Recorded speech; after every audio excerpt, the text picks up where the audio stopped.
जहां पर मुझे संघर्ष करना पड़ा। कई बार हताश होकर के मैं पूज्य बाबूजी से, जब वो जीवित थे, तो उनके सामने जाकर के कहता था कि बाबूजी जीवन में संघर्ष बड़ा है। तो उन्होंने बहुत अच्छी बात बताई। उन्होंने कहा कि बेटा, जब तक जीवन है तब तक संघर्ष है।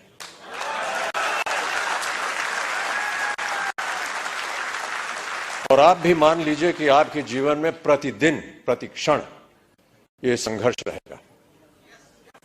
और आप लोगों को वादा करना पड़ेगा कि ये संघर्ष में आप लगे हैं, आगे भी आगे आप संघर्ष करते जाएंगे, ताकि जो भी कार्य आप उठाएं उसमें वो संघर्ष जो है वो नजर आए।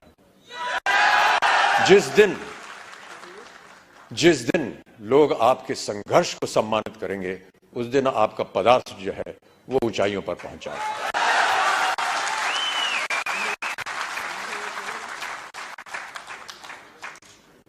माता पिता का सम्मान करना हमारी संस्कृति रही है भारत में, और हम सब हमेशा उनकी बातों को याद रखते हैं। कई बार बाबूजी से पूछता था कि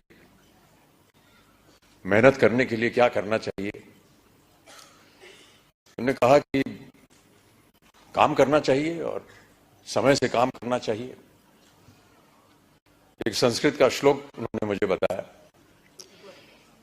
कि सूर्योदय चास्तमय चशाइनम जहाति लक्ष्मी रवि चक्रवर्तीनम।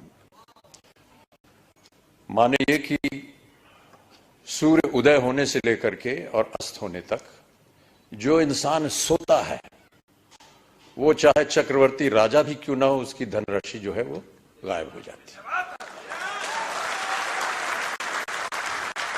तो सूर्य उदय होने से पहले आपको उठना पड़ेगा और न्यूट्रीचार्ज को आगे बढ़ाना पड़ेगा।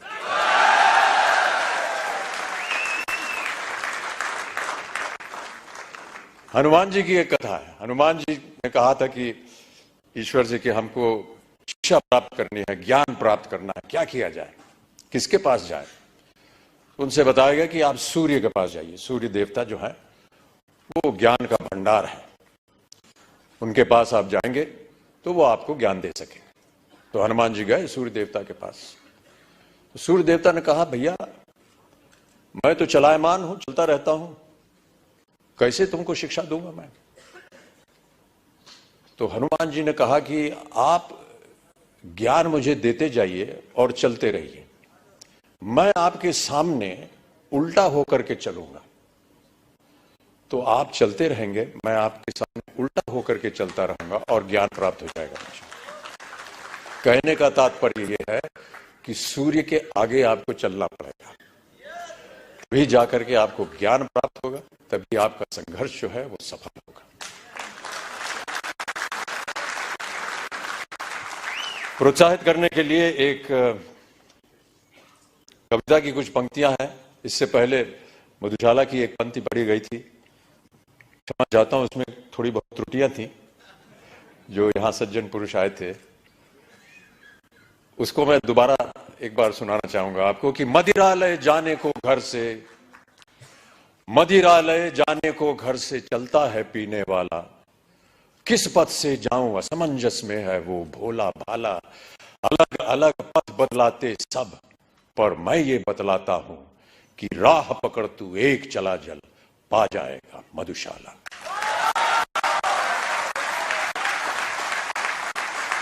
एक और बहुत सुंदर कविता है, उसके कुछ क्षण पढ़ देता हूं आपके लिए। यह है, लहरों से डरकर नौका पार नहीं होती और कोशिश करने वालों की कभी हार नहीं होती।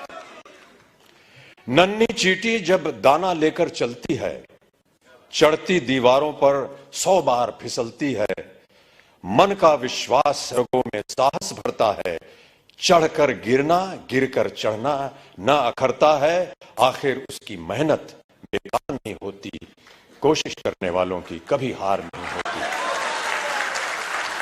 तो आपकी कोशिशें हमेशा बनी रहें। आपका सहयोग रहा है। जिनको भी आज पुरस्कार दिया गया है, उनको मैं अपनी ओर से एक खास बधाई देता हूं और उम्मीद करता हूं कि इसी तरह हर कार्यक्रम में आपके साथ जब मैं आऊं तो और भी लोग पुरस्कार प्राप्त करने के लायक हों और मैं उनके साथ उन्हें पुरस्कार दे सकूं, उन्हें प्रोत्साहित कर सकूं। अंत में जाने से पहले बाबूजी की एक और कविता की कुछ पंक्तियां आपको सुनाना चाहूंगा। इस कविता का शीर्षक है अग्निपथ। अग्निपथ बाबूजी ने लिखी थी उस जमाने में जब भारत अपनी स्वतंत्रता के लिए लड़ाई लड़ रहा था अंग्रेजों के खिलाफ। तो भारत की जनता को प्रोत्साहित करने के लिए उन्होंने ये कविता लिखी थी। लेकिन मेरा ऐसा मानना है कि ये एक ऐसी कविता है जो हर क्षण, हर वर्ष, हर युग में उसका एक ही मायने निकलता है, प्रोत्साहित करती है जनता को। तो आपको भी मैं प्रोत्साहित करने के तौर पर अग्निपथ की कुछ पंक्तियां सुना देता हूं कि अग्निपथ अग्निपथ अग्निपथ, वृक्ष हो भले खड़े, हो बड़े हो घने, एक पत्र छाह भी मांग मत मांग मत मांग मत। अग्निपथ अग्निपथ अग्निपथ, तू न रुकेगा कभी, तू न मुड़ेगा कभी, तू न झुकेगा कभी, कर शपथ कर शपथ कर शपथ। अग्निपथ अग्निपथ अग्निपथ, ये महामनुष्य है, चल रहा मनुष्य है, अश्रु श्वेद रक्त से लथपथ लथपथ लथपथ। अग्निपथ अग्निपथ अग्निपथ। मैं आशा करता हूं